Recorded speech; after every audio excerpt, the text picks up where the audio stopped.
Darius Colton stopped at the Mason Creek gas station for a soda after basketball practice, unaware that his ordinary night was about to explode into violence. Two white officers pulled up, their suspicion already loaded and ready to fire. To them, Darius was a threat in brown skin, a target to dominate, not a 16-year-old kid trying to get home. Their voices rose, their tempers snapped, and soon the pavement was stained with fear and humiliation. But what they didn't know was who they had touched. His mother, FBI Special Agent Maya Colton. And when she arrived, every badge in sight froze. Before we go any further, comment where in the world you are watching from and make sure to subscribe, because tomorrow's story is one you don't want to miss. The humid Georgia air clung like a wet blanket as Darius Colton pushed open the glass door of Bright Mart gas station. The bell chimed softly, and the cool blast of air conditioning hit his face. His basketball jersey stuck to his back, still damp from practice. The fluorescent lights hummed overhead, casting a harsh glow across the empty aisles. "Evening, Mr. Jennings," Darius called out, nodding to the older man behind the counter. Carl Jennings looked up from his newspaper and gave a tired smile. "How was practice, son?" Carl asked, folding his paper. "Good. Coach says I might start next game." Darius headed toward the drink coolers, his sneakers squeaking against the linoleum floor. He pulled out his phone and typed a quick message to his mom. "Be home in 10. Want anything?" The cooler's glass door fogged up as he opened it, reaching for a Sprite. His phone buzzed. Maya had replied, "Just you, safe and sound." Darius smiled, grabbing a bag of chips from the rack. He was halfway to the counter when red and blue lights suddenly flashed through the store windows, painting the walls in alternating colors. Two police cruisers pulled into the parking lot, tires crunching on gravel. Darius felt his stomach tighten, an instinctive reaction his mother had warned him about. Keep calm. Be polite. Remember your rights.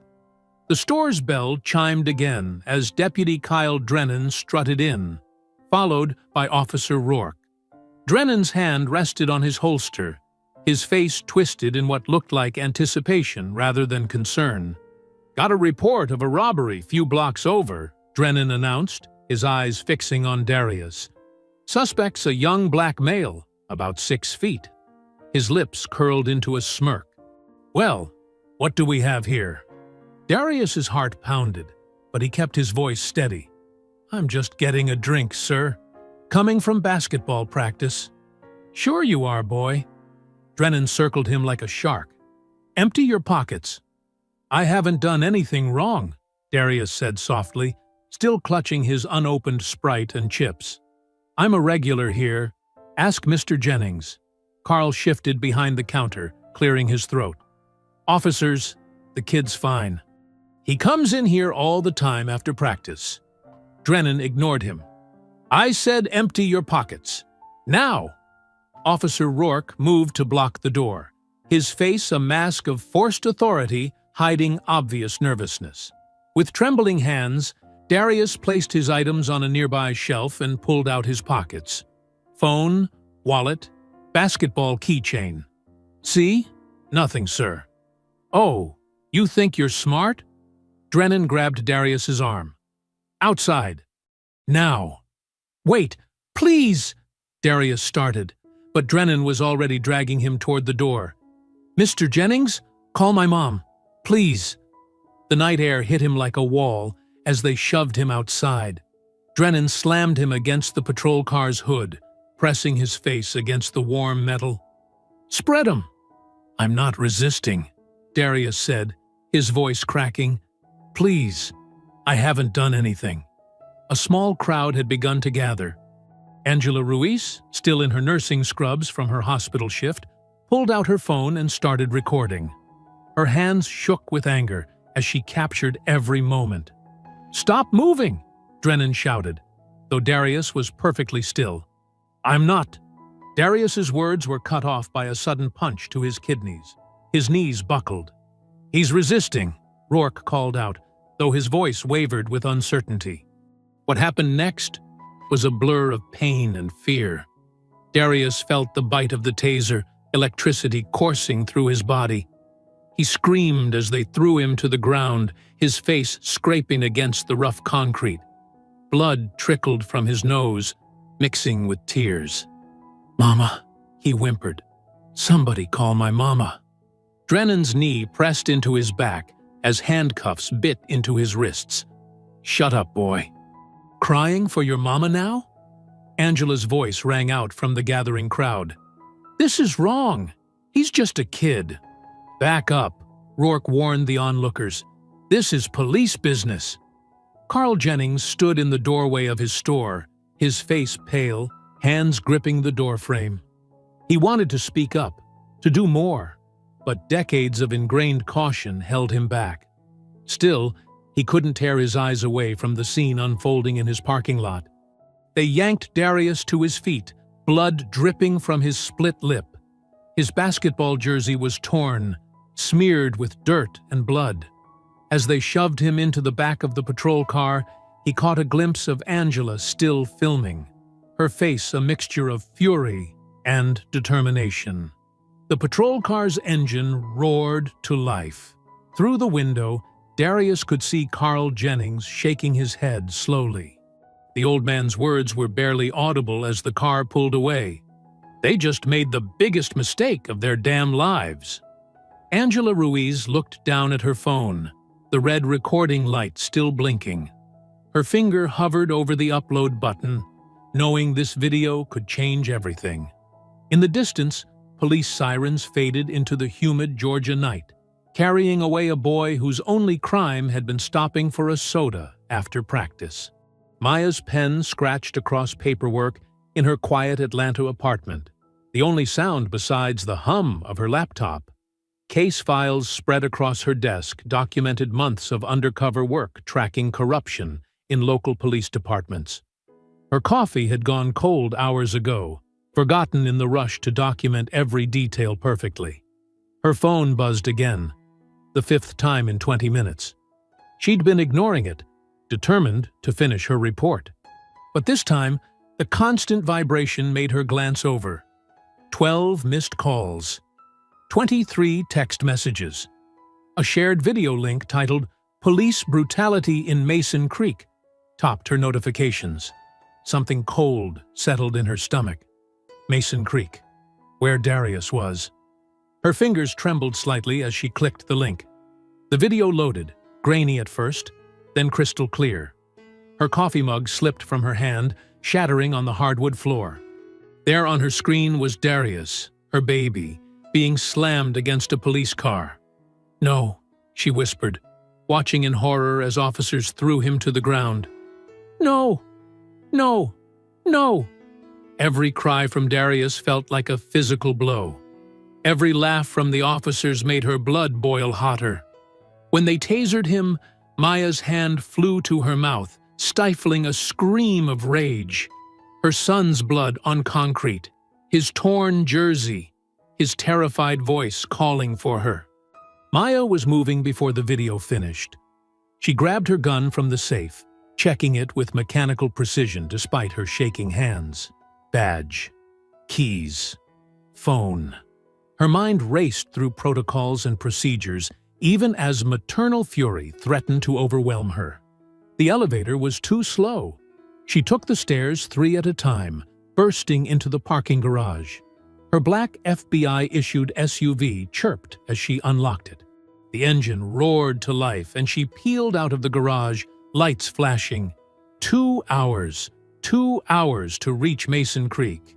Too long. Her hands gripped the steering wheel until her knuckles went white. Memory flashes hit her as she drove, teaching Darius how to handle police encounters, drilling him on his rights, watching him practice saying, "Yes, sir," and "No, sir," in the mirror. All her careful preparation, all her protection, stripped away by 2 badges and systemic racism. "Keep it together," she muttered to herself, weaving through traffic. "Think like an agent. Document everything." She called her supervisor, leaving a detailed message about the situation. Next, she contacted her lawyer, then the Civil Rights Division. Each call was precise, professional, her voice betraying none of the fear and rage churning inside her. The Mason Creek Police Department came into view just before midnight. A squat brick building with peeling paint and flickering fluorescent signs.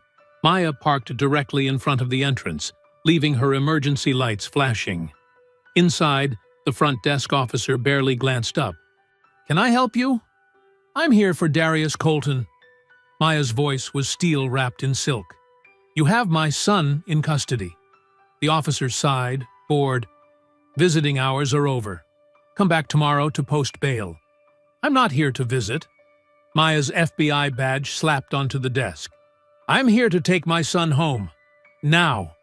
The badge caught the fluorescent light, golden and official. The officer's eyes widened. Phones stopped ringing. Conversations died mid-sentence. The entire precinct seemed to hold its breath. I'll get the chief," the officer stammered, scrambling from his desk. Maya stood perfectly still, counting breaths to stay calm. Her trained eye caught everything: security camera positions, officer nameplates, the subtle shifting of papers on desks. Evidence. All of it. Evidence. Chief Charles Harlan appeared, all Southern charm and pressed uniform. His smile never reached his eyes. "Agent Colton, what a surprise. I wasn't aware the FBI had interest in local matters." "Where is my son?" Each word was precisely enunciated. "Now, ma'am, your boy was caught up in a robbery investigation." Matched the description perfectly. When our officers attempted to question him, he became combative. "I saw the video." Maya stepped closer. "I want the body cam footage. Now." Harlan's smile tightened. "Unfortunately, there seems to be some technical difficulty with those files. Equipment malfunction, you understand." "Both cameras? Simultaneously?" Maya's laugh was sharp as broken glass. "That's quite a coincidence, Chief Harlan." "These things happen." He spread his hands in a gesture of false helplessness. "But I'm sure once everything's sorted out." "My son." "Now." Something in her voice, or perhaps the barely contained fury in her eyes, made Harlan step back. He nodded to a deputy, who hurried to fetch keys. They led her to the holding cells. Darius sat hunched on a metal bench, his tall frame trying to make itself smaller. Dried blood crusted his nose and lip. His jersey, the one she'd saved 3 months to buy him, was ruined. The cell door clanged open. Maya knelt in front of her son, gently touching his bruised face. His skin was cold, his eyes distant. "You're safe now, baby," she whispered, pulling him close. "They have no idea who they just messed with." Dawn crept over Mason Creek, painting the sky in shades of gray and pink. Maya's FBI-issued SUV glided through empty streets, her eyes constantly darting between the road and her mirrors. Every patrol car they passed made Darius sink lower in his seat. The silence in the car felt heavy, broken only by Darius's occasional winces when they hit bumps. His swollen face looked worse in the growing light. The medical report from the emergency room sat in Maya's briefcase. Contusions, mild concussion, bruised ribs. Each injury catalogued, photographed, and documented. "They following us?" Darius whispered, his voice hoarse. "No, baby." Maya reached over to squeeze his hand. "But I'm making sure." Her phone rang, the sound harsh in the quiet car. The caller ID showed Agent Shaw, FBI supervisor. Maya connected it to the car's Bluetooth. "Agent Colton," Shaw's gravelly voice filled the vehicle. "I've been briefed on the situation in Mason Creek. Sir, I'm preparing a full report on multiple civil rights violations, evidence tampering, and—" "Stand down, Maya." Shaw's tone was firm. "This isn't a federal matter. Local PD has jurisdiction." Maya's jaw clenched. "With all due respect, sir, they assaulted my 16-year-old son." They deleted body cam footage. They're covering up. I understand you're upset as a mother, Shaw cut in, but don't make this personal. Don't turn this into a federal incident. Handle it through proper channels. Proper channels? Maya's laugh was bitter. Like the Internal Affairs Department that Chief Harlan's brother-in-law runs? That's an order, Agent Colton. Stay out of it. The call ended. Maya's hands tightened on the wheel until her knuckles went white. Mom? Darius's voice was small. Maybe we should just let it go. I don't want you to lose your job. Maya pulled into their driveway, turning to face her son. In the growing light, she could see every bruise, every scrape. Her baby boy, who'd never hurt anyone, who helped elderly neighbors with their groceries and tutored younger kids in math. Tell me everything, she said softly. I need to know exactly what happened. Darius's eyes filled with tears. They didn't even ask for ID. Just grabbed me. When I tried to show them my school card, the big one, Drennan, he laughed and said I probably stole that too. Maya's throat tightened. What else? They kept... Darius wiped his eyes. They kept making jokes about running. The younger one, Rourke, he got real close and whispered, Bet your mama taught you how to run, huh? Then they both laughed. Maya closed her eyes, fighting back rage.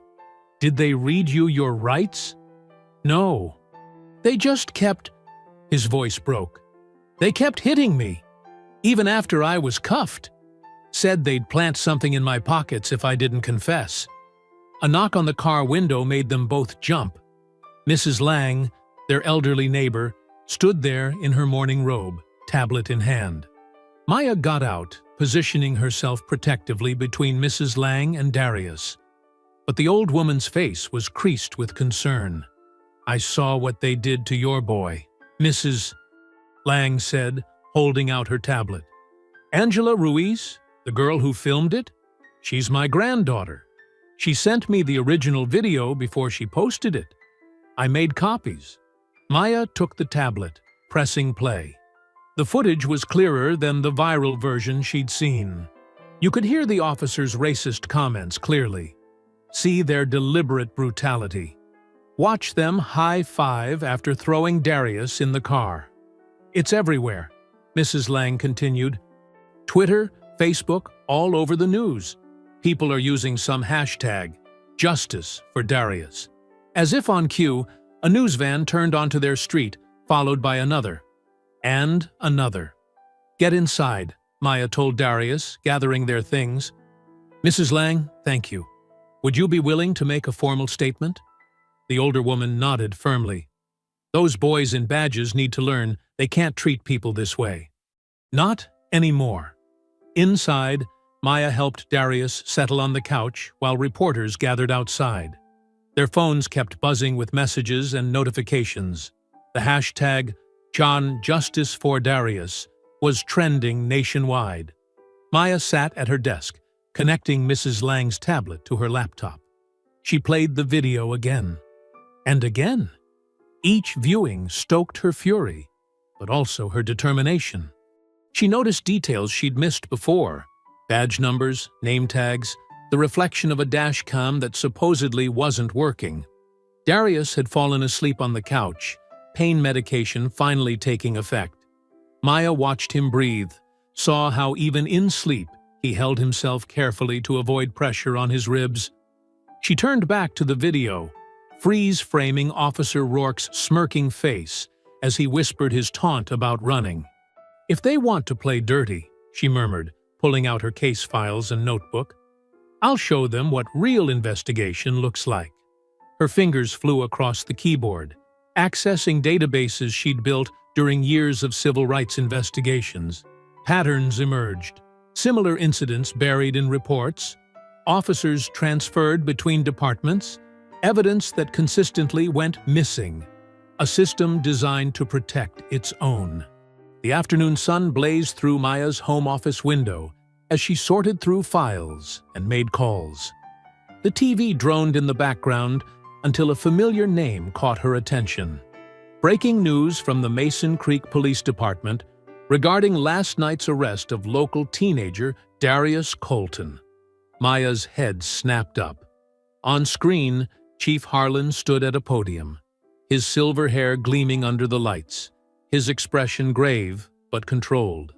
Security footage clearly shows the suspect attempting to leave the premises with stolen merchandise, Harlan announced. When confronted, the individual became combative and struck Officer Drennan. The screen showed grainy, choppy footage of Darius at the gas station. Maya's blood boiled. They'd edited out everything incriminating. No brutal takedown, no racial slurs, no tasing, just carefully selected fragments that made her son look guilty. "Mom?" Darius called from the living room. "They're lying. I know, baby." Maya grabbed her keys and badge. "Stay here. Keep the doors locked." The drive to the police station took 7 minutes. Maya counted each one, her fury building with every second. The parking lot was crowded with news vans and protesters holding hastily made signs, "Justice for Darius," and "Stop Police Brutality." Inside, the air conditioning hit her like a wall of ice. Officer Rourke sat at the front desk, his smirk widening when he saw her. "Can I help you, ma'am?" He emphasized the word ma'am like it was a joke. "I need to see Chief Harlan, now." "Chief's in a meeting." Maya slapped her FBI credentials on the desk. "Tell him Agent Colton is here about tampering with evidence in a federal investigation." Rourke's smirk faltered. He picked up the phone, whispered something, then nodded toward the hall. "He'll see you." Maya noticed everything as she walked through the station. The subtle nods between officers, the way Drennan leaned back in his chair, boots on his desk, looking completely unbothered. The quiet conversations that stopped when she passed. Chief Harlan's office reeked of leather and old cigars. He stood behind his desk, hands clasped behind his back, staring out the window. "That was quite a performance on TV," Maya said, closing the door. "Agent Colton, I thought I made myself clear last night. I want the complete footage. Security cameras, body cams, dash cams, all of it." Harlan turned, his smile never reaching his eyes. "I'm afraid that's impossible." "As I explained, there were technical difficulties. Technical difficulties don't selectively edit footage to make an innocent kid look guilty. Your son was caught stealing. By officers who conveniently lost their body cam footage? In a store whose owner publicly stated Darius did nothing wrong." Harlan's smile tightened. "File a formal request through proper channels." Maya pulled out her phone, opened the FBI database, and typed rapidly. Within seconds, her face darkened. "The case file's already sealed," she said. "How did that happen so fast, Chief? Who do you have working for you inside the bureau?" Something flickered across Harlan's face. Satisfaction, maybe, or triumph. "I think we're done here, Agent Colton. Don't let your maternal feelings cloud your professional judgment." Maya left the station, her mind racing. The speed of the cover-up, the sealed files, the coordinated response. This wasn't just local corruption. Someone with federal authority was helping them. She drove to the First Baptist Church on Malcolm X Boulevard, where Reverend Samuel Hayes had been leading the fight for civil rights since before she was born. The old church stood proud despite its peeling paint, its doors open to all who sought justice. Reverend Hayes sat in his office, surrounded by yellowing newspaper clippings and civil rights photographs. His eyes were sharp despite his age, taking in Maya's FBI badge and troubled expression. "I've been expecting you," he said, gesturing to a chair. "Saw what they did to your boy. Saw their lies on TV, too." "Reverend Hayes, I need to understand what I'm up against." The old man sighed, pulling out a thick folder from his desk. 1987. James Wilson, 17 years old. Resisting arrest. Beaten so bad he lost an eye. 1995. Marcus Taylor, 16. Matched a description. found with planted drugs. 2003. David Reynolds, 15. Assaulted an officer. Ended up in a wheelchair. He spread out the articles, the photos, the death certificates. Every time the footage disappeared. Every time the files got sealed. Every time, good officers who spoke up got transferred or fired. How do they keep getting away with it? Because you're not fighting two cops, Agent Colton. You're fighting the whole system that protects them. Hayes leaned forward. The same judges signed the warrants. The same prosecutors declined to press charges. The same federal agents sealed the files. Maya drove home as darkness fell, her mind heavy with Hayes's words and the weight of decades of buried injustice. The house was dark except for Darius's bedroom light. The crash of breaking glass shattered the silence. Maya drew her gun, moving toward the sound. In the living room, a rock lay among glittering shards of window glass. A note was wrapped around it, held by a rubber band. She picked it up, unfolding the paper with steady hands. Leave town or lose your badge. Upstairs, she heard Darius stir. Mom? What was that? Maya looked at the note, then at her Glock, its weight familiar and resolute in her hand. She thought of all those other mothers' sons, James, Marcus, David, and how the system had failed them. Not this time, she whispered, her grip tightening on her weapon. 2 days later, the Atlanta Medical Center's fluorescent lights cast harsh shadows across Darius's bruised face. Maya sat in the waiting room, scrolling through case files on her phone, when it buzzed with an incoming call from FBI headquarters. Agent Colton, a cold voice said. This is Administrative Services. Effective immediately, your security clearance has been temporarily suspended, pending review of recent conduct. Maya's fingers tightened on the phone. On what grounds? Interference with local law enforcement operations and potential misuse of federal resources. You'll receive formal documentation within 24 hours. The line went dead. Maya stared at her phone, her mind racing. She'd expected pushback, but this was different. This was calculated. Someone inside the bureau was working against her. Her phone buzzed again. Lucas Trent's name flashed on the screen. She'd worked with him for 5 years, trusted him with her life on undercover ops. Now, something felt off.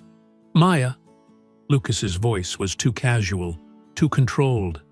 Heard about your suspension. Look, I'm trying to help here. You need to drop this Mason Creek thing. Help? Maya kept her voice level. Like you helped seal those case files? Come on, you know how it works. Small-town politics, local jurisdiction. Let it go before... Before what, Lucas? A pause. She heard him swallow. Before you lose everything you've worked for. Think about Darius. He needs his mother employed, not, "Don't you dare use my son to threaten me." Maya's voice turned to ice. What did they offer you, Lucas? Promotion? Money? Maya, please. You're not thinking clearly. She hung up, her suspicions confirmed. Lucas's nervous tone, the carefully chosen words. He wasn't warning her. He was threatening her. The doctor called Darius's name. Maya watched her son limp into the examination room, his shoulders tense. The bruises were fading, but something else had been broken. His sense of safety, his trust in the world. Her phone buzzed with a text from Reverend Hayes. Meet us at Morales Media, 2 p.m., bringing someone you need to talk to. 2 hours later, Maya pulled into a converted warehouse space in downtown Atlanta. The sign read, Morales Independent News Network. Inside, exposed brick walls were covered with award-winning headlines and photos of protest movements. Tessa Morales looked younger than Maya expected. Early 30s, with sharp eyes and a laptop covered in social justice stickers. Reverend Hayes made introductions. Agent Colton, Tessa said, pulling up files on multiple screens. What happened to your son isn't random. I've been tracking Mason Creek PD for years. Look at this pattern. Graphs and statistics filled the screens. Arrest rates, complaint records, mysterious evidence losses. 10 years of systematic brutality, Tessa explained. Always against young black men. Always with lost footage. Always ruled justified. How are they getting away with it? Maya asked. Money. Tessa pulled up financial records. Civil forfeiture funds, inflated budgets, mysterious donations. Someone's paying to keep this quiet. And someone in the FBI is helping, Maya added, thinking of Lucas's call. Exactly. Tessa nodded. But they slipped up with Darius. They didn't know who his mother was. Now we have a chance to expose everything. Back home that night, Maya spread files across her dining room table. Darius was staying at his aunt's house. Safer there, for now. Lightning flickered outside as she cross-referenced cases, looking for patterns. A name caught her eye, then another. Her hands started shaking. 3 deaths, all labeled drug overdose. Young black men, all stopped by Mason Creek PD in the weeks before their deaths. All cases involved officers Drennan and Rourke. Marcus Johnson, 19, found in his car with a lethal dose of fentanyl. The dash cam footage from his last traffic stop? Corrupted. Deshaun Williams, 17. Overdosed after a night in lockup. The holding cell camera? Malfunctioned. Andre Thomas, 20. Dead in his apartment from mixed substances. The body cam footage from a wellness check by Drennan and Rourke the day before? Lost in transfer. Maya's stomach churned. This wasn't just brutality. This was murder. She pulled up photos of the victims. Young faces, bright smiles. Lives ended too soon. Then she looked at Darius's medical photos. The bruises, the taser marks, the fear in his eyes. The same officers, the same pattern, the same cover-ups. Thunder crashed outside. Maya stood up, walking to the window. Rain lashed against the glass as lightning illuminated the street. Her reflection stared back at her. Not just an FBI agent now, but a mother fighting for every child these men had hurt. "You picked the wrong family," she whispered, her voice hard with determination. More lightning flashed, throwing harsh shadows across the scattered files, evidence of a decade of crimes about to be exposed. She picked up her phone and dialed Tessa's number. "I found something. 3 deaths, same officers. We need to start connecting the dots." "Come to my office first thing tomorrow," Tessa replied. "Bring everything you have. And Maya, watch your back. People who expose these kinds of secrets tend to have accidents." Maya hung up and looked at the photos again. Young faces, lost lives, a system that had protected their killers, but not anymore. Dawn broke over Mason Creek as Maya's SUV pulled into the nearly empty parking lot of Maggie's Cafe. The small diner sat on the edge of town, its neon open sign flickering weakly against the pale morning light. Inside, Tessa Morales already occupied a corner booth, her laptop open and 3 empty coffee cups scattered around her notes. Maya slid into the worn vinyl seat, her FBI badge hidden beneath her jacket. The fewer people who knew she was here, the better. "You look like you haven't slept," Tessa said, pushing a fresh cup of coffee across the table. "Because I haven't."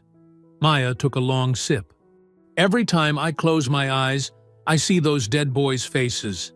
And Darius—" "We'll get the footage," Tessa assured her, turning her laptop to show a blueprint of the police station.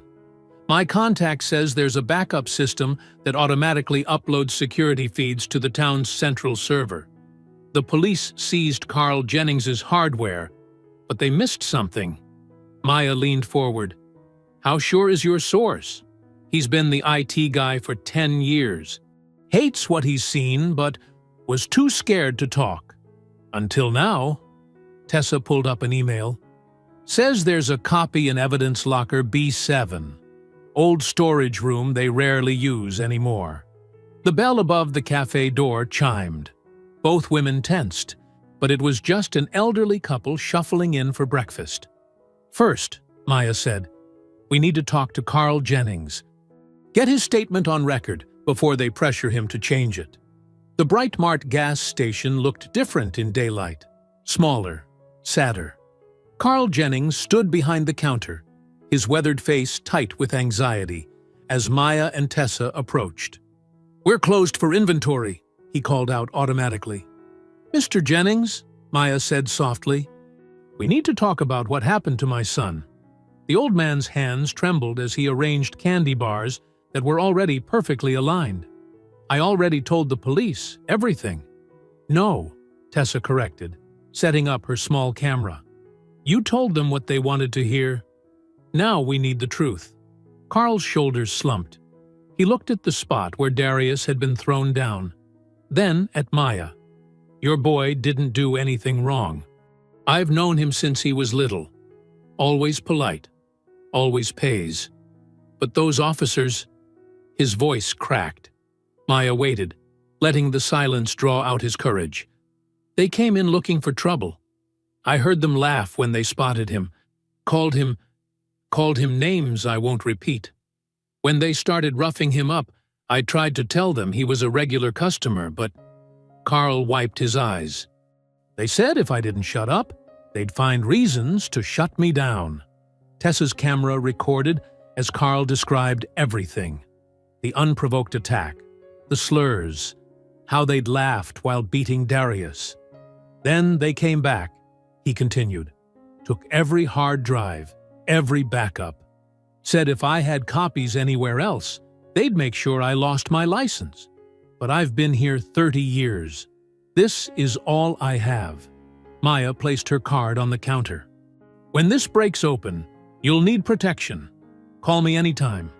Outside, Tessa checked her phone. My contact says the evidence locker is minimally guarded at night. We can...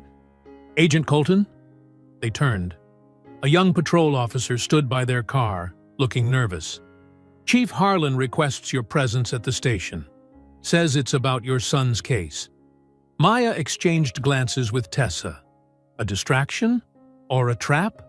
Tell the chief, I'll be there in an hour. The officer nodded and left. Tessa grabbed Maya's arm. It's perfect.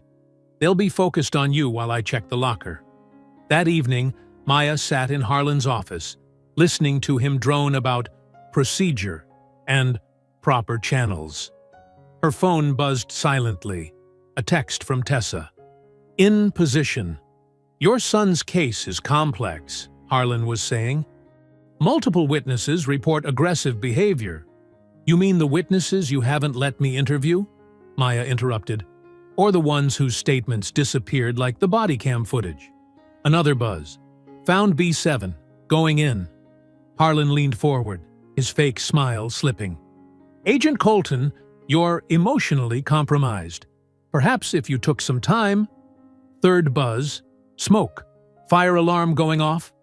Maya stood up as shouts echoed through the building. Officers rushed past the office door. Harlan's radio crackled. Fire in the evidence room! East wing! She ran through the chaos, following the smoke to the evidence storage area. Tessa stood outside, face streaked with soot, watching firefighters battle flames pouring from the doorway. The fire chief emerged, shaking his head. Electrical fire. Everything in there is gone. Maya knew better. The timing was too perfect. They were destroying evidence, erasing their tracks. She watched flames consume the truth about her son's beating, about those dead boys, about years of corruption. Tessa coughed, still filming despite the smoke. They're cleaning house. Maya's voice was ice cold as she watched their last hope of proof turn to ash. Then we stopped being polite. Around them, firefighters shouted orders. Water hoses sprayed. Smoke billowed into the night sky. But Maya barely noticed. She was already planning their next move, knowing that somewhere in this town, someone had another copy. Someone else had seen too much. Someone else was ready to talk. They just had to find them before the police did. Maya sat at her kitchen table early the next morning, staring at her laptop screen through bleary eyes. Coffee cups littered the surface, evidence of her sleepless night searching for any digital trace of the gas station footage. Darius was still asleep upstairs, his bruises now turning a sickly yellow-green. Her phone buzzed. The caller ID read, "Derek Lynn." "Tell me you have good news," Maya answered, keeping her voice low. "Maybe," Derek said. She could hear keyboard clicks in the background. "Remember when I set up that shadow backup system for the Bureau's Georgia field offices? Turns out Mason Creek's municipal network piggybacks on the same infrastructure." Maya sat up straighter. "What are you saying?" "I'm saying that before someone torched that evidence room, every file got automatically mirrored to a secure server. Standard protocol for preventing data loss." More typing sounds. "The trick is finding the right backup among thousands of encrypted files. Can you do it remotely?" "Already am." "But Maya," his voice turned serious, "if anyone traces this, we're both looking at federal charges. Are you sure?" "They beat my son, Derek. They're covering up murders. I'm sure." She heard him sigh. "Give me an hour. Don't use your regular phone or email. I'll contact you through Signal." Maya paced the kitchen for 45 minutes before her secure messaging app chimed. A link appeared, followed by Derek's message. "Found it. Heavily fragmented, but recoverable. Get somewhere safe to download." She texted Tessa, who arrived within minutes in her beat-up Honda Civic. They drove to a coffee shop 2 towns over, choosing a corner table away from windows. Tessa's fingers flew across her laptop keyboard as she accessed the secure link. "It's big," Tessa whispered. "Multiple video files, timestamp logs, radio transcripts." The first video file loaded. The gas station's security footage was grainy but clear enough. They watched Darius enter the store, politely nodding to Carl Jennings. Minutes later, Officers Drennan and Rourke appeared. "Turn up the audio," Maya said, her throat tight. The officers' voices came through clearly. "Look what we got here." Another one of them thinking they own the place. The racial slurs made Maya's hands clench into fists. The footage showed everything. The unprovoked aggression, Darius's calm compliance, the moment they started beating him. The officer's laughter mixed with her son's cries for help. "This is it," Tessa breathed. "This proves they—" The video stuttered. Pixelated blocks appeared across the screen. The audio degraded into static. "No! No! No!" Tessa typed frantically. The files corrupted halfway through. "Looks like damage from the fire affected the backup." Maya leaned back, running her hands over her face. "But what we have is still damning," Tessa finished. "The beginning alone proves they lied. Shows the racial targeting, the excessive force, everything they denied." They spent the next hour downloading and securing the salvageable footage.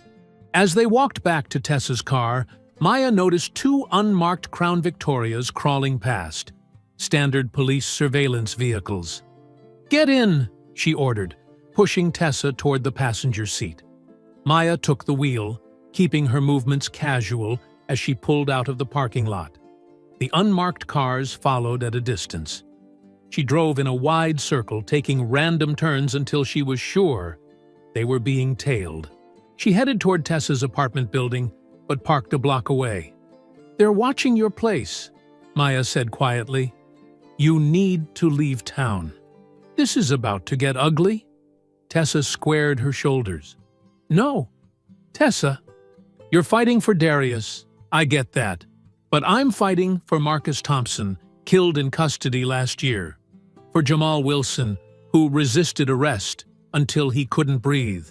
For every kid who didn't have a Maya Colton to protect them." She met Maya's gaze. "I'm staying." The unmarked cars drifted past again, moving like sharks circling prey.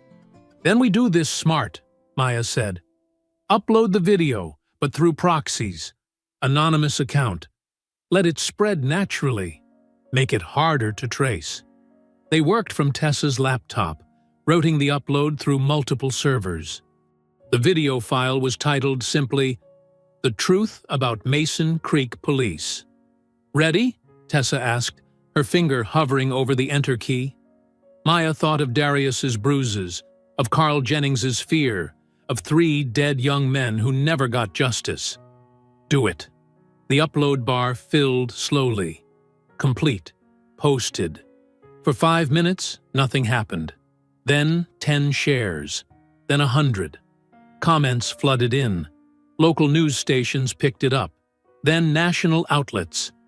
Maya's phone exploded with notifications as the hashtag genre Justice for Darius trended again, this time with hard evidence. Calls for investigations poured in. The partial footage played on repeat across social media, each share building more public outrage. "Look at this," Tessa said, showing Maya her screen. The video had reached 1 million views in under an hour. "They can't bury it now. Too many people have seen it." Through the car window, Maya watched the unmarked police vehicles still circling, unaware that their targets had just launched a digital missile. The truth was out there now, spreading faster than they could contain it. She knew there would be consequences, threats, retaliation. But watching the view counter climb, hearing her phone buzz with messages of support and anger, Maya felt something she hadn't since this began: hope. The partial video wasn't perfect evidence, but it was enough to crack their wall of lies. And through that crack, Maya would bring the whole corrupt system down. The video had been online for less than 3 hours when the Mason Creek Sheriff's Office released their definitive footage. Maya watched it on her phone, her jaw clenching tighter with each frame. The new video showed a completely different scenario. Darius appearing aggressive, shoving Officer Drennan before the arrest. The quality was pristine, almost too perfect. "This is ridiculous," Tessa said, peering over Maya's shoulder. "Look at the lighting inconsistencies. The shadows don't even match. It's clearly manipulated." Maya zoomed in on specific frames. Amateur editing job. They didn't even bother matching the timestamp format with their own system. But the damage was already spreading. Local Facebook groups erupted in heated debates. The Mason Creek Community Forum split into warring factions. Those who'd seen the original assault footage versus those claiming it was selectively edited to smear our officers. Maya's phone rang. Assistant Director Shaw's name flashed on the screen. "Agent Colton!" His voice was tight, controlled. "My office, now." The drive to the Atlanta field office took nearly 2 hours. Maya spent it rehearsing responses, preparing arguments. But when she walked into Shaw's office, his expression told her it wouldn't matter. "Sit down," he said, not looking up from a manila folder, her personnel file. She remained standing. "This isn't a request, Agent Colton." "With respect, sir, I prefer to stand." He finally met her eyes. "You're suspended. Effective immediately. Badge and weapon on my desk." "On what grounds?" "Interference with a local investigation. Unauthorized access of federal databases. Leaking of confidential materials." He leaned back. "Need I continue?" "Those officers assaulted my son, which is precisely why you should have recused yourself." Shaw's voice softened slightly. "Maya, you're one of our best, but you've compromised multiple ongoing investigations. The Mason Creek situation requires delicate handling." "Delicate handling?" Maya felt her professional mask slipping. "Is that what we're calling cover-ups now?" "Badge and weapon, Agent Colton. Don't make this worse than it is." She placed them on his desk, each movement deliberate. "You know what's happening there is wrong. What I know is that you're emotional and no longer objective. Go home. Let the proper channels handle this. The proper channels. Maya had seen how those worked, slowly, quietly, until public interest faded and files disappeared into administrative black holes. The drive home felt longer, heavier. A black and white cruiser appeared in her rearview mirror about 20 minutes out from Mason Creek. It rode her bumper, high beams flashing. Maya kept her speed exactly at the limit, hands at 10 and 2. The cruiser swerved aggressively around her, then cut back in front, nearly clipping her front end. She recognized the tactic, intimidation, trying to provoke a reaction. The cruiser finally peeled off, but the message was clear. We're watching. Maya pulled into her driveway as sunset painted the sky orange. A familiar sedan was parked across the street. Lucas Trent's government-issue vehicle. He sat on her porch steps, looking appropriately concerned. "Heard about the suspension," he said as she approached. "Shaw's wrong, you know. This whole thing stinks." Maya studied her former partner's face. They'd worked together for 6 years. She'd trusted him with her life more than once. Now, she noticed the slight tension around his eyes, the way his right hand kept touching his collar. His tell when he was lying. "Want to come in?" she offered. "I could use a friendly face right now." Inside, Lucas paced her living room while she made coffee. "Maybe it's for the best," he suggested carefully. Stepping back, letting things cool down. "You still have that original gas station footage?" "Lost in the evidence room fire," Maya lied smoothly. "I'm out of moves, Lucas. They won." She watched him relax slightly. Sometimes the system works better from the inside. Give it time. They talked for another hour, Lucas probing gently about what evidence she might have left. Maya playing defeated and resigned. When he finally left, she waited exactly 3 minutes before slipping out her back door. The tracking device was smaller than a quarter, easily attached to his rear wheel well, as she'd pretended to look for her dropped keys earlier. Her phone showed his position moving steadily north, away from town. Maya followed at a distance in her personal car, headlights off along the back roads. Lucas's signal stopped at a secluded cabin near the lake. Chief Harlan's weekend getaway, according to property records. She parked behind dense trees and crept closer, her phone set to record. Through the cabin's window, she could see Lucas and Harlan meeting in what looked like a study. Lucas handed over a thick folder, the same type as FBI case files. Harlan nodded, handed him an envelope. Maya zoomed the camera, capturing every detail. The chief's satisfied smile. Lucas counting what was clearly cash. The way they shook hands, comfortable and practiced, like this wasn't their first transaction. "Got you," she whispered, making sure to get a clear shot of Lucas's face as he left the cabin. The night was quiet, except for crickets and the soft lapping of lake water. Maya waited until both men had driven away before heading back to her car. Her suspension suddenly felt less like a punishment and more like an opportunity. They thought they'd neutralized her, but they'd just freed her to operate outside the system's constraints. Maya woke before dawn, her mind racing through contingency plans. She moved silently through the house, checking windows and doors, a habit from her FBI training that now felt desperately necessary. The morning light was just beginning to creep through the curtains when she gently shook Darius awake. "Baby, we need to pack," she said softly, sitting on the edge of his bed. "Just essentials. My friend Patricia in Atlanta can take you in for a while."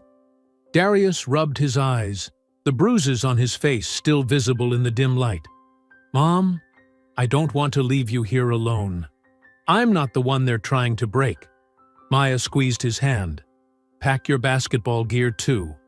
Patricia's son plays for his high school team. While Darius packed upstairs, Maya moved through the house gathering documents, birth certificates, school records, medical files, everything they might need. She'd learned long ago that having backup plans for backup plans wasn't paranoia. It was survival. The morning air was thick with humidity when Maya stepped onto the front porch, car keys in hand. She stopped cold. All 4 tires of her SUV were slashed, rubber hanging in ribbons. Across the vehicle's dark paint, someone had spray-painted in jagged red letters, "We warned you!" Maya's hand instinctively went to where her gun usually sat. But of course, it wasn't there. She scanned the street, noting which neighbors' lights were on, which cars had moved since last night. Mrs. Lang across the street was already at her window, phone in hand, likely calling 911. But Maya knew the police would take their time responding, if they came at all. Her phone buzzed. Reverend Hayes's number. "Maya!" His voice was heavy with anger and exhaustion. "They hit the church last night. Spray paint everywhere. Racial slurs, threats, windows broken." She closed her eyes, steadying herself. "Are you okay?" "I'm fine, child. But our people are scared. Really scared. Some of these young ones want to fight back, and I can't say I blame them." "I'm calling a meeting," Maya decided. "Tonight at the church. We need to show them the footage, all of it. Let them see what we're really dealing with." "You sure that's wise?" "Wisdom isn't working, Reverend. They need to see the truth." As she ended the call, a truck drove by slowly. 2 white men inside staring her down. She recognized them from the diner where she'd stopped yesterday. They'd called her names, tried to make her leave. The truck circled the block 3 times before finally moving on. Maya called a rideshare to take Darius to Patricia's, watching until the car disappeared around the corner.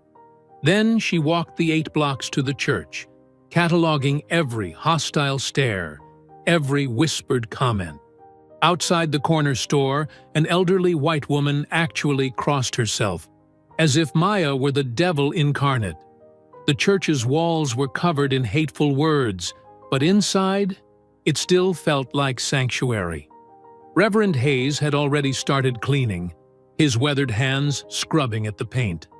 "They think this will silence us," he said without turning around.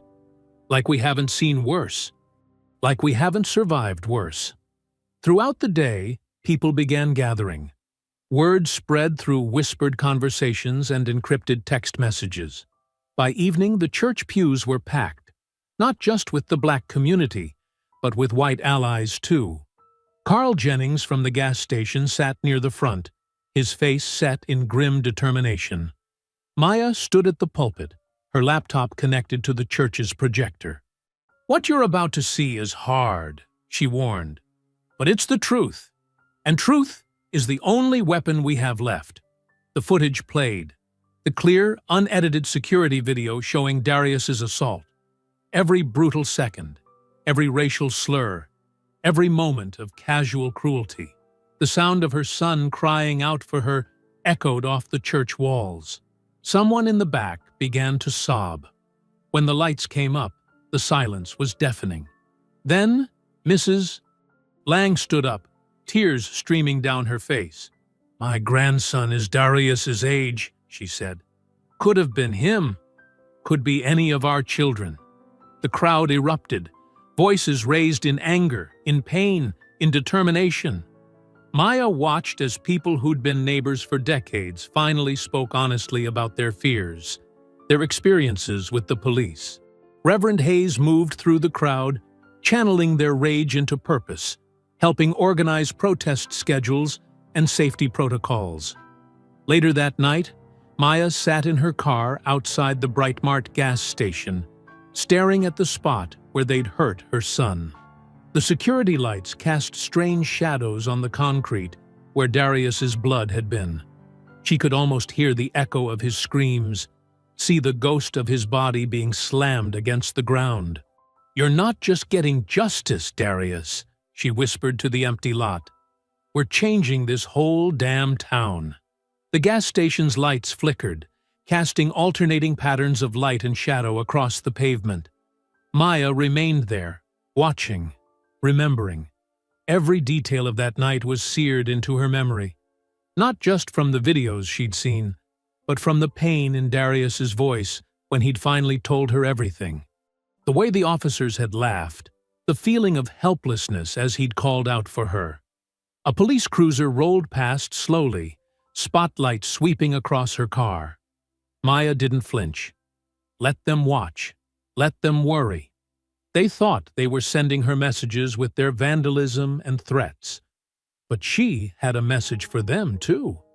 This time, the victim's mother could fight back, and she was just getting started. 3 days after the church meeting, Mason Creek erupted. Protesters filled Main Street, their signs held high against the scorching Georgia sun. "Justice for Darius" echoed off brick buildings as hundreds marched peacefully, led by community organizers trained by Reverend Hayes. Maya watched from her position near the courthouse steps, tracking police movements. They'd brought in riot gear, despite the protest permit clearly stating this was a peaceful assembly. She recognized the signs, the subtle positioning, the way officers kept touching their weapons. They were preparing for something.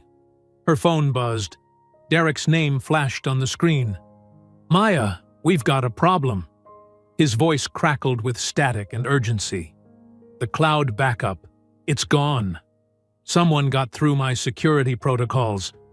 They didn't just delete the file, they corrupted the whole server." The ground seemed to shift under her feet. "Can you trace it?" "I'm trying, but..." Derek's frustration was palpable. This wasn't amateur hour. They knew exactly what they were doing. The breach originated from multiple locations, bouncing through servers across 3 continents. Before Maya could respond, she heard shouting. At the intersection, police had blocked the permitted march route. Officers were pushing forward, batons raised. The crowd began to retreat, but there was nowhere to go. More police had circled behind them. "I have to go," Maya snapped, ending the call. She rushed toward the growing chaos, filming with her phone. The first canister of tear gas arced through the air. Screams erupted. Maya saw Mrs. Lang stumble, choking on the gas. She helped the older woman to safety behind a shop awning, her own eyes burning. Through the chemical haze, she watched officers swing indiscriminately at retreating protesters. Her phone buzzed again. "Tessa." "They're raiding my apartment." Tessa's voice was breathless, panicked. 6 officers, claiming they have a warrant for stolen evidence. "They're destroying everything. My cameras, my laptops. Maya, all my source files." The line went dead. Maya's mind raced. This was coordinated. The protest violence, the deleted footage, Tessa's raid. They were striking everywhere at once, trying to overwhelm them. An hour later, as paramedics treated pepper spray victims, Maya got another call. Reverend Hayes had been arrested while trying to negotiate with police. The charge? Inciting a riot. She rushed to the station, but was blocked from seeing him. "He's being processed," Drennan smirked from behind the desk. "Might take a while. Paperwork. You know how it is." Maya drove to Atlanta that evening, her hands shaking with rage. She found Darius at Patricia's house, glued to the news coverage. His face was streaked with tears. "They're saying Reverend Hayes attacked an officer," he choked out. "They're calling the protesters thugs. Everything we do, they twist it around. They make us look like the bad guys." "Darius, maybe we should stop, Mom." His voice cracked. "Maybe this is just how things are. Nothing ever changes. We fight, and they just hit harder." Maya sat beside him on the couch, pulling him close like she did when he was small. He was almost as tall as her now, but in that moment, he felt like her little boy again. Scared, seeking answers she wasn't sure she had. "Baby, listen to me." She chose her words carefully. "Change never starts easy. You know why? Because the people in power, they're comfortable. They like things exactly how they are. So when we stand up, when we demand better, They fight back hard. They want us to feel hopeless. They want us to give up. But what if they win? They only win if we let them. Maya wiped his tears with her thumb. Every movement for justice looked impossible at first. Civil rights, women's rights, workers' rights. People fought and died for those changes. But they didn't stop, and neither will we. Later that night, after Darius had fallen asleep, Maya sat in her car in Patricia's driveway, head resting on the steering wheel. The events of the day played on repeat in her mind. The violence, the raids, the arrests, every bit of evidence vanishing, every ally being targeted. She reached for her glove compartment, searching for aspirin. Her hand brushed something small and hard.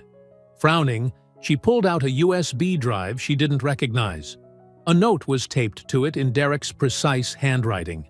Emergency backup, original footage, plus metadata. Kept offline. Stay safe. Maya stared at the tiny device, hardly daring to breathe. Here it was, the complete, unedited footage of Darius's assault. Every second, every word, every damning moment captured in pristine digital clarity. Derek must have slipped it into her car days ago, knowing something like this might happen. Her fingers closed around the drive. They thought they'd erased the truth, buried it under corrupted files and fake warrants. But here it was, safe in her palm, small, but powerful enough to bring down their whole house of lies. Maya's hands trembled as she held the USB drive, staring at her phone.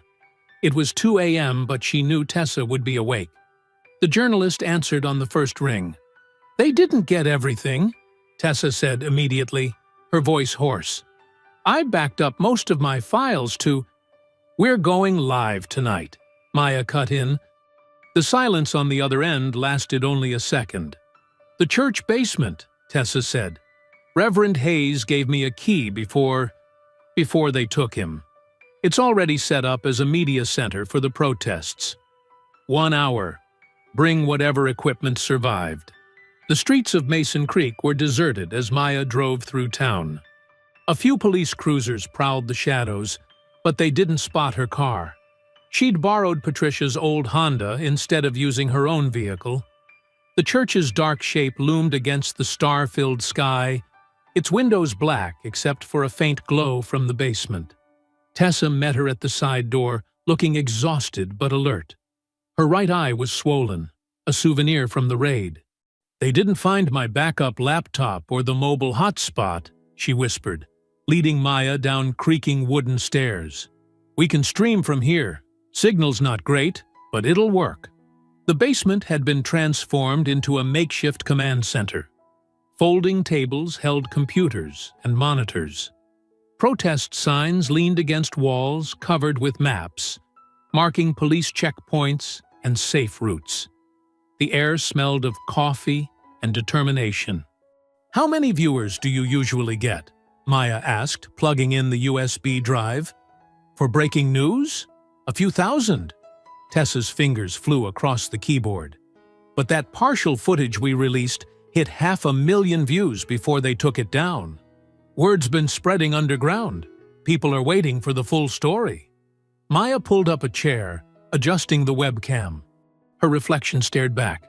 Tired eyes, set jaw, a mother's fury burning beneath her professional calm. "Let them see everything," she said. "Every second, every lie, every cover-up." Tessa's hands hesitated over the keyboard. "You know what this means, right? The moment we go live, there's no turning back. They'll come for us." "Good." Maya straightened her FBI badge on her blazer. "Let them come while the whole world is watching." The red recording light blinked on. Comments began flooding the chat as viewers recognized Maya's face. Tessa's subscriber count ticked upward. 1,000, 5,000, 10,000 within minutes. "My name is Special Agent Maya Colton," she began, her voice steady. 3 weeks ago, my 16-year-old son stopped for a soda after basketball practice. What happened next was captured on multiple cameras. The Mason Creek Police Department has spent weeks lying about this footage. Tonight, you'll see the unedited truth. She played the video. The gas station security cameras showed multiple angles, crystal clear, time-stamped proof. Darius entering the store. Darius selecting his items. Darius being confronted, beaten, tased. Every racial slur was audible. Every moment of unprovoked violence exposed. Now watch what they released to the media, Maya continued, playing the doctored footage side by side. Notice the missing sections, the edited audio. The fabricated resistance they claimed justified their actions. The viewer count exploded. 50,000, 100,000, more joining every second. Comments rushed past too fast to read. Shares multiplying across social media. Maya kept talking, methodically destroying every lie. Officer Rourke claimed my son shoved him first. This footage shows that never happened. Chief Harlan stated the body cams malfunctioned. That was a lie. They were manually disabled before the assault began. The department released a statement about a robbery suspect. There was no robbery reported that night. Somewhere above, a door slammed. Heavy footsteps thundered across the church floor. Maya didn't pause. "This isn't an isolated incident," she continued, her voice rising. "Under Chief Harlan's leadership, the Mason Creek Police Department has systematically— Police! Stop the broadcast!" Officers poured down the stairs, flashlights cutting through the dim basement. Tessa's hands flew up, but she kept the camera rolling. Maya didn't move from her seat. "Systematically targeted young black men," she continued, staring directly into the lens as officers surrounded her. "They've falsified evidence, covered up brutality, and intimidated witnesses. And now, they're here to silence us. But they're too late. Cut the feed!" An officer lunged for the laptop. Tessa blocked him. "Don't touch that equipment!" she shouted. "This is a protected press broadcast." Maya's voice remained calm as chaos erupted around her. "To everyone watching, download this footage. Share it. The truth can't be buried if enough people carry it." Rough hands grabbed her arms. She could see the viewer count still climbing past 500,000. Officer Rourke appeared, his face twisted with rage as he recognized her. "You have the right to remain silent," he snarled, yanking her arms behind her back. "I've been silent long enough," Maya replied, rising with dignity as the handcuffs clicked shut. She turned one last time to the camera, her eyes blazing. "You can't bury truth. Not anymore." The last image, broadcast to hundreds of thousands of witnesses, showed Maya being led away, head high, undefeated, while Tessa shouted the address of the church for arriving news crews. Through the basement windows, red and blue lights painted the walls like a revolution's dawn. The fluorescent lights buzzed overhead as Maya sat perfectly still in the metal chair, her wrists bound behind her back. The interrogation room's cold walls seemed to close in, but she kept her face neutral, remembering her FBI training. Her shoulders ached from the rough arrest, but she wouldn't give them the satisfaction of seeing her discomfort. The door opened with a dramatic swing. Chief Charles Harlan strutted in, his polished badge gleaming under the harsh lighting. He carried himself with the smug confidence of a man who'd never faced consequences, who'd built his career on making problems disappear. "Quite a show you put on," he drawled, dropping a thick file on the table between them. "Undermining law enforcement, inciting unrest, compromising ongoing investigations." He clicked his tongue. Not very professional for a federal agent. Maya met his gaze steadily, saying nothing. "Oh, now you're quiet?" Harlan leaned forward, his cologne too strong, too close. "Where's all that righteous anger from your little broadcast?" She could hear commotion outside, raised voices, car doors slamming, a growing crowd. But she kept her focus on Harlan, watching him like a chess player studying her opponent's tell. "You know," he continued, pacing now, "I've dealt with plenty of troublemakers in my 30 years of service. Activists, reformers, politicians, all thinking they could come into my town and tell me how to do my job." He stopped, planting both hands on the table. "But you're something special. A federal agent gone rogue, betraying her own kind." "Your kind isn't my kind," Maya said quietly, her first words since the arrest. Harlan's face darkened. "You'll never work again. Not in law enforcement, not in security, not even as a mall cop." His voice dropped to a venomous whisper. "And your boy?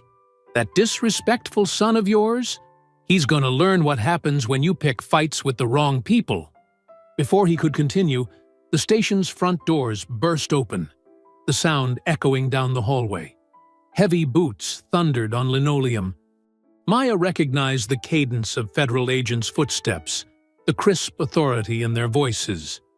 "This is FBI Internal Affairs. Everyone stay where you are." Harlan's smug expression cracked. He straightened up, reaching for his radio, but the interrogation room door flew open. Agent Shaw stood there, flanked by two senior IA investigators. His normally perfectly pressed suit was wrinkled. He must have driven through the night from Atlanta. "Chief Harlan," Shaw's voice cut like steel, "step away from Agent Colton. Now." "Now, hold on just a minute," Harlan protested, raising his hands. "This woman broke multiple laws, compromised." "What I see," Shaw interrupted, "is an illegally detained federal agent who exposed systemic corruption and civil rights violations." He nodded to one of the IA agents. "Get those cuffs off her." As the agent unlocked her restraints, Maya rolled her shoulders, never taking her eyes off Harlan. His face had gone from red to pale, the realization of his situation finally sinking in. "The footage has over 2 million views," Shaw continued. "The Attorney General's office called me personally. This station is now under federal investigation. All officers involved in the Darius Colton incident are suspended pending review." Through the windows, Maya could hear the crowd outside growing louder. Hundreds of voices joined together, the words clear even through thick glass. "Justice for Darius! Justice for Darius!" Harlan made one last attempt. "You can't just come in here and—" "We can, and we are." Shaw's voice was ice. "Your department's files are being seized as we speak. Every case for the past 10 years will be reviewed. Every complaint, every incident report, every piece of edited footage." Maya stood, rubbing her wrists. The crowd's chants grew stronger, accompanied now by news helicopters circling overhead. Local TV vans lined the street, their satellite dishes reaching skyward. "Chief Harlan," an IA agent said formally, "please surrender your badge and weapon.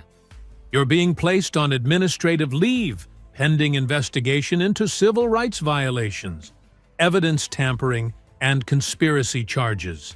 Harlan's hands shook as he unbuckled his gun belt. The badge he'd wielded like a shield for decades clattered onto the table, its shine suddenly dull under the fluorescent lights. Shaw turned to Maya. "Agent Colton, you're free to go. The Bureau extends its apologies for the delayed response to your initial reports." As they led her through the station, Maya saw officers being questioned, computers being seized, files being boxed up. Agent Lucas Trent sat in another room, head in his hands, as IA agents took his statement.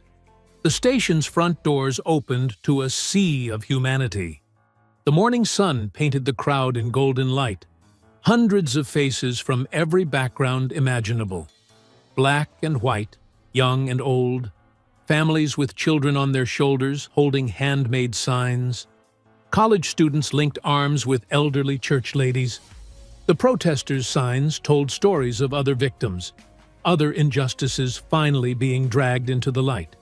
Tessa stood at the bottom of the steps, her camera rolling, sporting a fresh bandage over her swollen eye.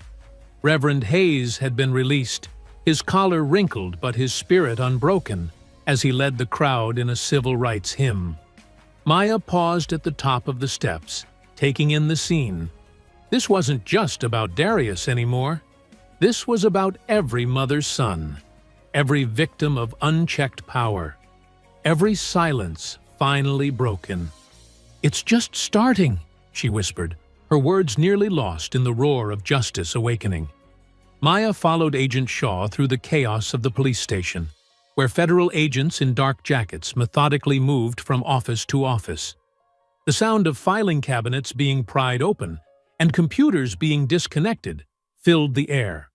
Officers sat stunned at their desks, hands flat on surfaces, as IA agents collected their badges and weapons. "We'll need you to identify specific cases," Shaw explained, leading her toward the records room. "Your initial report mentioned patterns going back years. Start with any arrest involving Drennan or Rourke," Maya replied, stepping over cables being run to forensic equipment, especially cases with missing or corrupted body cam footage. In the records room, 3 tech specialists had already set up workstations. Boxes of files covered every surface, decades of paperwork being sorted and scanned. Maya spotted familiar names on the folders. Young black men arrested on suspicion, cases closed with planted evidence. "Here," she pointed, pulling a thick file. "Marcus Jenkins, 2019. Allegedly resisted arrest, died in custody. Body cam footage accidentally deleted." Shaw nodded grimly. "Add it to the priority stack. We're building a RICO case, systematic corruption and civil rights violations." Through the window, Maya saw Reverend Hayes being escorted from his holding cell. His shoulders were straight despite the ordeal, his dignity intact. The officers who'd arrested him now couldn't meet his eyes. As he walked past the booking desk, several young deputies actually stepped back, shame visible on their faces. Tessa Morales burst through the front doors, her press credentials prominently displayed. Her left eye was swollen from the raid on her apartment, but her camera was already rolling. She moved through the station like a force of nature, documenting everything. "CNN picked up my live stream," she called out to Maya. "Every major network is running the footage. They're calling it the Mason Creek Conspiracy." Maya allowed herself a small smile. "Make sure you get the evidence room. The fire wasn't an accident." A commotion near the detective division drew their attention. Lucas Trent was being led out in handcuffs, his FBI credentials already confiscated. He'd been caught trying to delete files from his laptop, but Maya's surveillance footage of his meetings with Harlan had already sealed his fate. "Maya," he pleaded as they walked him past, "I can explain." "Save it for your deposition," she cut him off coldly. "The Bureau takes betrayal seriously." She turned back to the files, but a sudden burst of radio chatter made her look up. Officers were running toward the back of the building. Through the window, she saw Chief Harlan sprinting across the parking lot, a heavy briefcase in his hand. "He's making a run for it," Shaw barked into his radio. "All units converge!" Maya was already moving. She knew this building's layout from her investigation, including the rear exit Harlan was heading for. While others chased directly, she cut through the evidence room and out a side door, emerging into the morning sun. She heard Harlan's heavy breathing before she saw him. He rounded the corner at full speed, briefcase swinging wildly, and nearly ran straight into her. His eyes went wide as he skidded to a stop. "Going somewhere?" Maya asked quietly, her hand resting casually on her holstered weapon. Harlan's face contorted with rage and desperation. "You don't understand," he spat.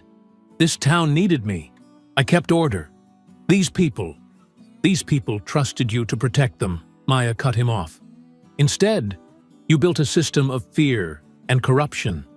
You taught your officers that some lives matter less than others." He glanced frantically over his shoulder, hearing the approaching footsteps. "It was never personal," he tried. "Just business." the way things work. It became personal when your officers attacked my son, Maya replied. But you're right about one thing. It's also business. The business of justice. Federal agents swarmed around them, weapons drawn. Harlan slowly raised his hands, the briefcase falling open as it hit the ground. Stacks of cash spilled across the pavement. Years of payoffs and bribes exposed in the morning light.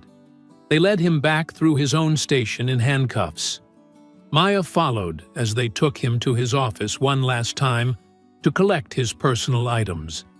The space that had been his seat of power for so long now felt small and ordinary. "You really thought you were untouchable," Maya said quietly, watching him stare at his wall of commendations and photographs. "All those years, all those families you hurt. You never imagined facing consequences." Harlan's shoulders sagged as reality finally settled over him. His carefully constructed world of power and control was crumbling, exposed by the very people he'd tried to keep powerless. "Welcome to reality," Maya continued, her voice steady, "where actions have consequences, where justice isn't just a word you hide behind." Through the office window, she could see news vans arriving, their satellite dishes reaching toward the sky. Protesters gathered peacefully, their signs demanding accountability. FBI evidence teams carried out boxes of files, decades of corruption being dragged into the light. Tessa was already broadcasting live, her voice carrying through the building. In a stunning development, federal agents have uncovered what appears to be systematic civil rights violations within the Mason Creek Police Department. Multiple officers are in custody. Maya stood watching as 2 federal agents escorted Harlan to a waiting vehicle. His polished shoes, always so carefully maintained, scraped against the pavement. The morning sun caught his badge as they removed it, one final gleam before it disappeared into an evidence bag. Inside, the station hummed with focused activity. Evidence teams worked methodically through each department, documenting everything. The sound of cameras clicking mixed with hushed conversations and the steady hum of scanner machines. "Agent Colton," one of the tech specialists called out, "we found something in the false ceiling above Harlan's office." Maya followed him back inside. An agent on a ladder was pulling out a dusty metal box. Inside were more files, the ones they'd been most desperate to hide. She recognized some of the names immediately. "Marcus Jenkins, Jerome Wilson, Tyrell Brooks," she read aloud. "All the accidental death cases. They kept physical copies." Agent Shaw appeared beside her. "Old school. Didn't trust computers to keep their secrets." He picked up one of the folders. "This could triple our caseload." Through the glass partition, Maya watched Reverend Hayes speaking with community members who'd gathered outside. Despite his night in custody, his presence remained powerful, calming. He'd been right all along about the depth of corruption. "My team found something else," Tessa called from the dispatch room. She was reviewing surveillance footage, her laptop surrounded by notes. "Look at these patrol patterns over the last 5 years." The data showed systematic targeting of specific neighborhoods, higher arrest rates, more use of force, selective enforcement, all carefully documented in their own records. "They weren't even trying to hide it," Maya said, studying the screen. "They were proud of it. Thought no one would ever look closely enough to connect the dots." A commotion near the front desk drew their attention. Lucas Trent was being processed, his FBI credentials bagged as evidence. The man who'd once been her trusted partner couldn't meet her eyes. "Maya," he tried again as she passed, "I never meant for it to go this far. The money was just supposed to be a one-time thing." She paused, studying him. "How many times did we investigate corrupt cops together? How many times did you lecture me about maintaining the Bureau's integrity?" She shook her head. "You chose your side. Live with it." More federal vehicles arrived outside. The mayor and several council members were being brought in for questioning. Maya recognized the pattern. The corruption hadn't stopped at the police department. It had infected the entire power structure. In the evidence room, technicians carefully documented years of planted drugs, stolen property, and forged reports. Each box revealed new layers of systematic abuse. Officers who'd once swaggered through these halls now sat quietly, waiting to be interviewed. "Found the missing body cam footage," one tech announced. It was hidden in an encrypted server. They didn't delete anything, just moved it where they thought we couldn't find it. Maya watched as the videos played across multiple screens. The pattern was always the same: excessive force, racial slurs, false charges. Then the cover-up, reports rewritten, evidence planted, witnesses intimidated. Some of these cases go back 15 years, Agent Shaw noted, flipping through a logbook. Before Harlan was even chief. "He didn't start it," Maya replied. "He just perfected it, made it systematic." She picked up another file. "Look how organized everything is. Every false arrest, every planted piece of evidence, all carefully documented." They thought their records would never see daylight. Outside, more community members gathered. Not to protest now, but to witness. Mothers who'd lost sons, fathers who'd lost daughters, families torn apart by years of targeted harassment. They stood silently, watching justice finally arrive. Tessa moved through the crowd, recording testimonies. "They're not afraid anymore," she told Maya during a brief break. "Every story that was buried, every complaint that was ignored, it's all coming out now." In the chief's office, Maya supervised as agents boxed up decades of corruption. Each photograph on the wall told its own story. Awards received while citizens suffered. Commendations earned through intimidation and fear. The briefcase Harlan had tried to flee with sat open on his desk.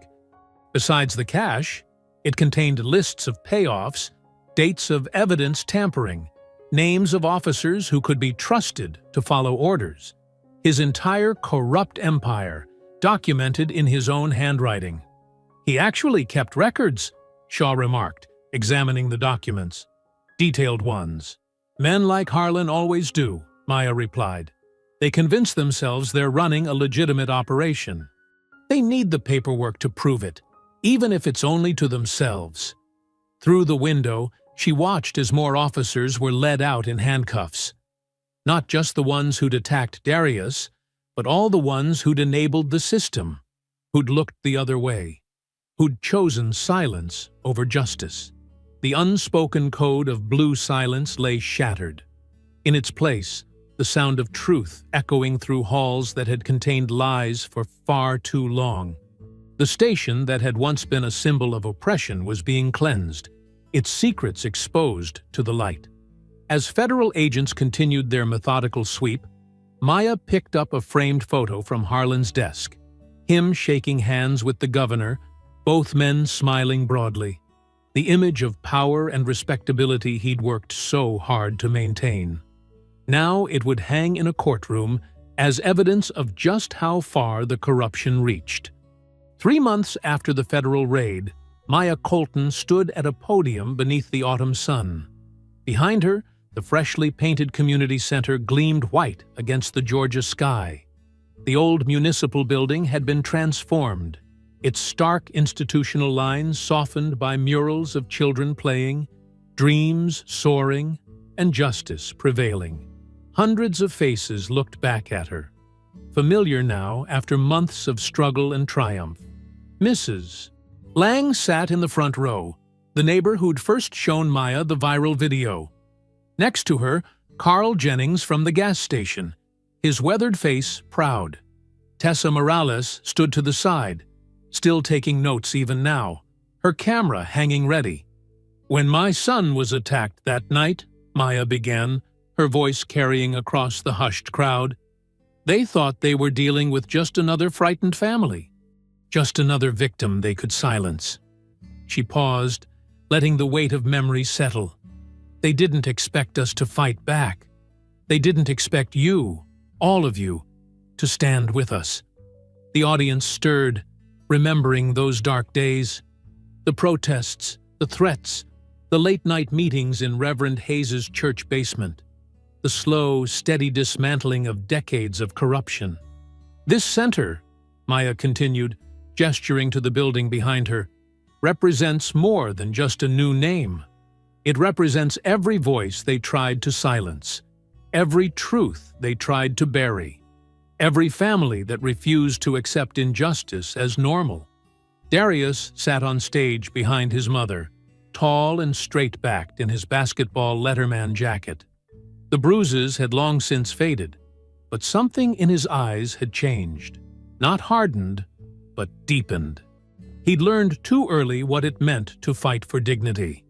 The Darius Colton Youth Empowerment Center will be more than a building, Maya said.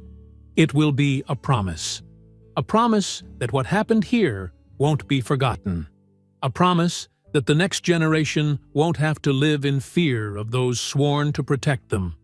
She gestured to where Reverend Hayes sat with other community leaders. "When I first arrived in Mason Creek, Reverend Hayes told me I wasn't just fighting two cops. I was fighting a system. He was right. But what he didn't say was that I wouldn't be fighting alone." In the crowd, she spotted former officers who'd broken ranks to testify, city workers who'd saved documents, ordinary citizens who'd stepped forward with their own stories of abuse, each one a thread in the tapestry of change. "This center will house after-school programs," Maya continued, "legal aid clinics, counseling services, youth leadership training, everything we needed but didn't have when crisis struck. Everything our children deserve." Across the street, the Brightmart gas station's new paint gleamed in the afternoon sun. The spot where Darius had been attacked was now marked by a small memorial garden. Beautiful things could grow from ugly moments. "The federal investigation revealed corruption going back 20 years, Maya said. 53 wrongful convictions overturned, 32 officers indicted, 6 city officials removed from office. But numbers don't tell the real story." She looked at the faces before her. Black, white, brown, young, old. Neighbors who'd once viewed each other with suspicion now sat shoulder to shoulder. "The real story is in this crowd, in how you refused to look away, in how you stood together when they tried to divide us, in how you transformed anger into action, pain into purpose." Darius stood and moved to join his mother at the podium. He'd grown taller in these months, carrying himself with quiet confidence. The crowd applauded as he took the scissors for the ribbon cutting. "My son was their mistake," Maya said, her voice thick with emotion. "But you, all of you, were their miscalculation. They thought fear would keep us quiet. Instead, it made us loud. They thought violence would make us submit. Instead, it made us rise." The red ribbon stretched across the center's entrance, a bright line between past and future. Darius's hands were steady as he positioned the scissors. "This center bears my son's name," Maya continued, "but it belongs to every child who needs a safe place, every parent who wants a better future, every person who believes that justice isn't just a word, it's a promise we make to each other." The scissors closed. The ribbon fell. The crowd erupted in cheers and applause. Young children rushed forward to be first inside, their laughter echoing off the new walls. Maya watched as Darius was surrounded by well-wishers, classmates, teachers, community members who'd supported him through the darkest days. He smiled and shook hands, no longer the frightened boy from that terrible night. Tessa approached, her notebook open. "Any comment on your new position with the FBI Civil Rights Task Force?" Maya smiled. "Just that Mason Creek won't be the last town we investigate. What happened here? It's happening everywhere. But now we know how to fight it. Now we know how to win. The autumn breeze carried the sounds of the celebration.